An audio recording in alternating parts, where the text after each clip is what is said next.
thanking us for our heart, and we thank him for his voice. We would like to go forward now with our wonderful speakers that are here today, and remind you that if you come up afterwards and get to see some of the things that are on the table, and read these quotations, because 48 million Americans, many of you are here today, fought for America before the 10 years started with our war on terror. So we're very excited tonight to have Rear Admiral Winston Copeland be our special speaker. He is a Rear Admiral retired of the U.S. Navy, 35 years in the Navy. After that, he worked with Sun Microsystems and is currently in consulting, using the same skills that he used before to help lead young people in the world of today in America. He served as the commander of the Theodore Roosevelt Battle Group. He graduated from Virginia Polytechnic Institute with a bachelor's degree and then earned 2 Masters of Sciences degrees, one from the University of Southern California, the other from the Naval War College. You never stop learning. We are particularly pleased to welcome him as a hero for so many of us. He had a Silver Star for gallantry and action, a Bronze Star, 2 Defense Superior Service Medals, 3 Legion of Merit Awards, and numerous other awards. But today he is here to tell us of the courage and rigor that it takes to defend America. He had a distinguished career as a naval fighter pilot, which included duty as an instructor in the prestigious Navy Fighter Weapons School, otherwise known as Top Gun. He served as the test pilot of the Naval Air Test Center in Maryland during the initial flight testing for the Hornet. Many of you are familiar with that.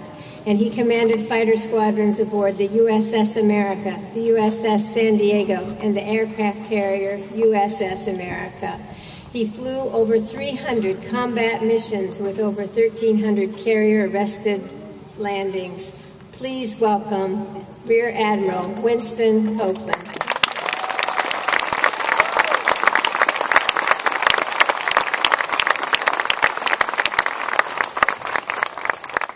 Thank you very much, Karen. Good evening. I want to share with you that Joe Viscuya and I are very grateful to have the opportunity to address you this evening. And I have a long litany of introductions, but I want to spare that. I don't want to follow in Karen's footsteps. But I do want to say to our soldiers, sailors, airmen, Marines, Coast Guardsmen, and fellow veterans who have been continually fighting Al-Qaeda since 9/11, to our law enforcement, firefighters, and many, many brave Americans who came to the rescue of so many on 9/11. We dedicate this day to all Americans, but most especially to you and your families.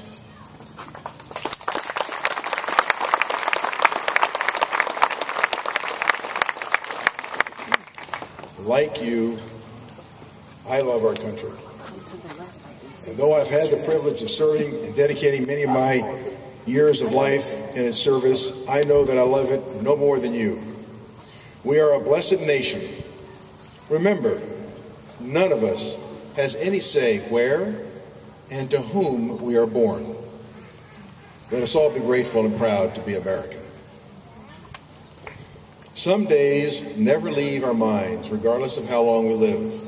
All who were living on December 7th, 1941, have vivid memories of where we were and what we were doing when the Japanese struck Pearl Harbor.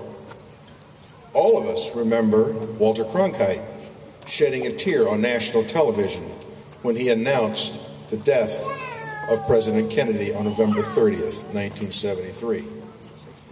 And most all of us will recall where we were when we lost 6 brave Americans on that cold morning of February 16th, 1982, when national television captured Challenger exploding shortly after launch over Florida. None of us will ever forget where we were and what we were doing when we saw those airliners flown into the Twin Towers on the New York skyline the morning of September 11th, 2001. And by the way, why does our media think they should refrain from showing airliners flying into the Twin Towers?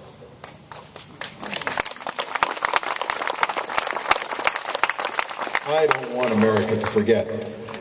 I love the lyrics to Darrell Worley's song, Have You Forgotten? And if I could, I would sing it to you, but I have a tough time carrying a note in the shower. But I will read you a verse and a chorus. And Darrell Worley says, you took all the footage off my TV, said it's too disturbing for you and me. It'll just breed anger is what the experts say. If it was up to me, I'd show it every day. Some say this country is just out looking for a fight. Well, after 9/11, man, I'd say you're right. And the chorus goes, have you forgotten how it felt that day to see our homeland under fire and our people blown away? Have you forgotten when those towers fell? We had neighbors still inside going through a living hell. And we vowed to get the ones behind bin Laden. Have you forgotten? Well, ladies and gentlemen, I don't ever want to forget.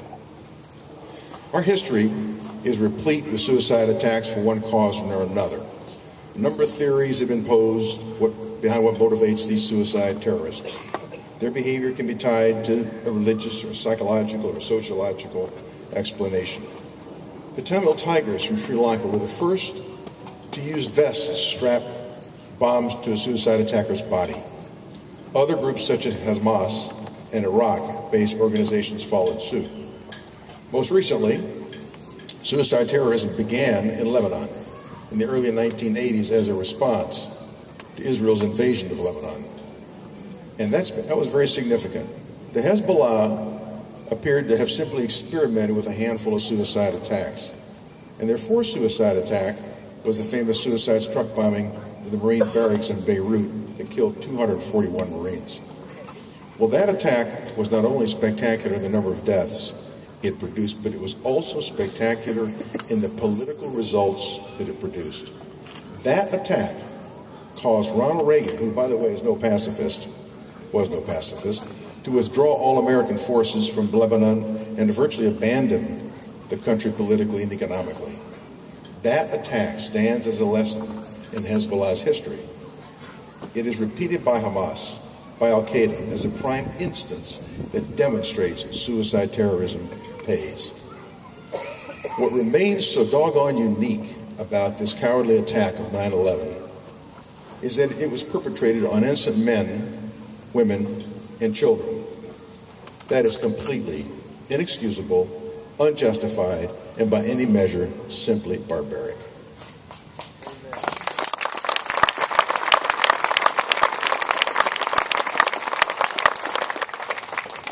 We have a very special opportunity this afternoon. I want to introduce to you, I have the distinct privilege of doing so, to whom many of you know, Joe Viscuya. I met Joe a couple of months ago, and we had lunch, and we talked a great deal about his experiences. He lives right here in Danville. I met his wife and family. He has mentored many young athletes in the Danville, Alamo community. He started 5 software companies. He's today an executive for HP. I asked Joe to share with us how 9/11 transformed his life, because Joe was at the towers on 9/11. Joe?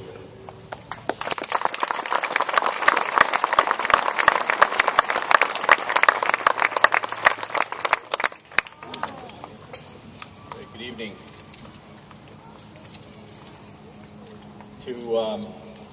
To be here today in front of you speaking is a profound gift, and it's also a distinct honor. To express in words how I feel about our country, and most importantly, the character of the people who serve and are represented and remembered here today, is nearly impossible.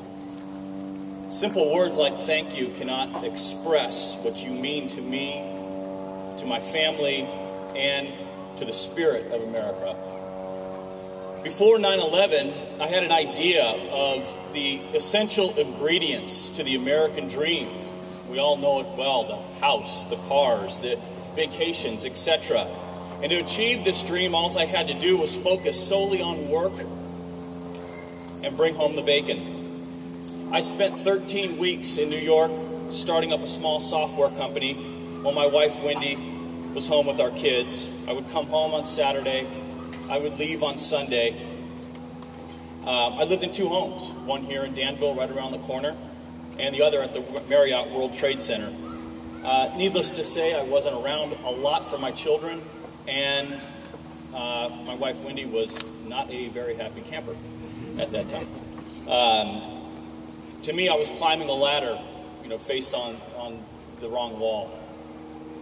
The morning of 9/11, I was scheduled to meet a client on the 25th floor of Tower 1 at 9 a.m., and the meeting was postponed.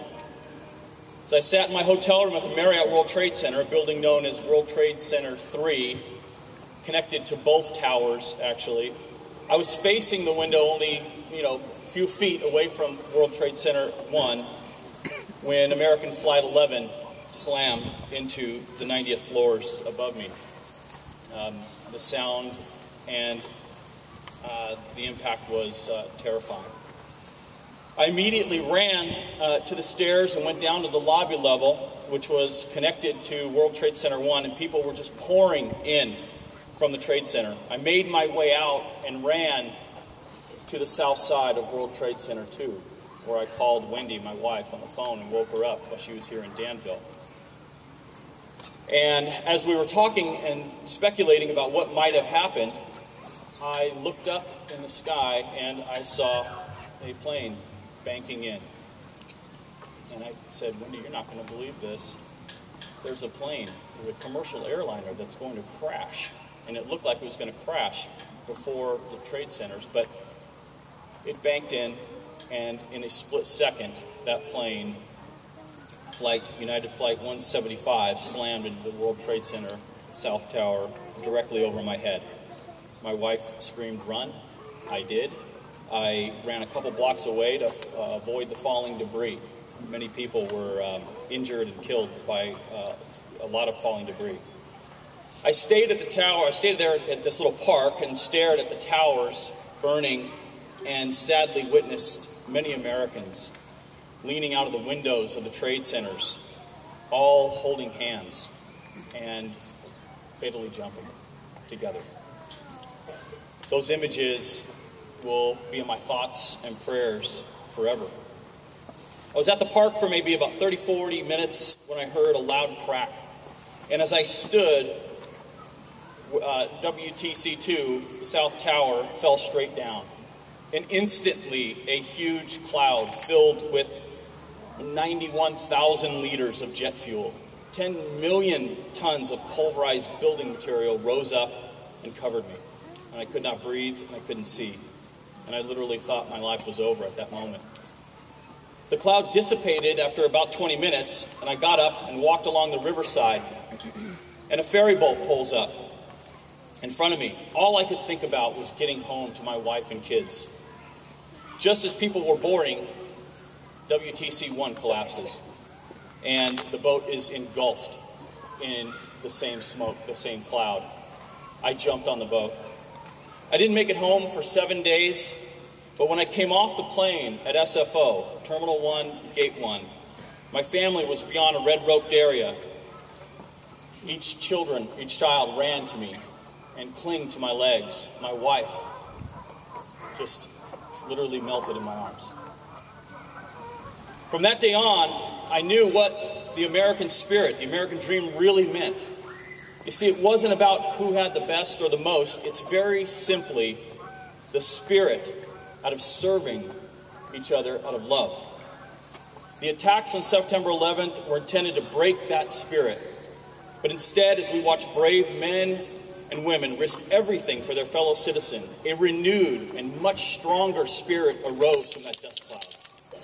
Today, we are more determined than ever to embrace that American spirit and follow the examples of those who bravely carved its path.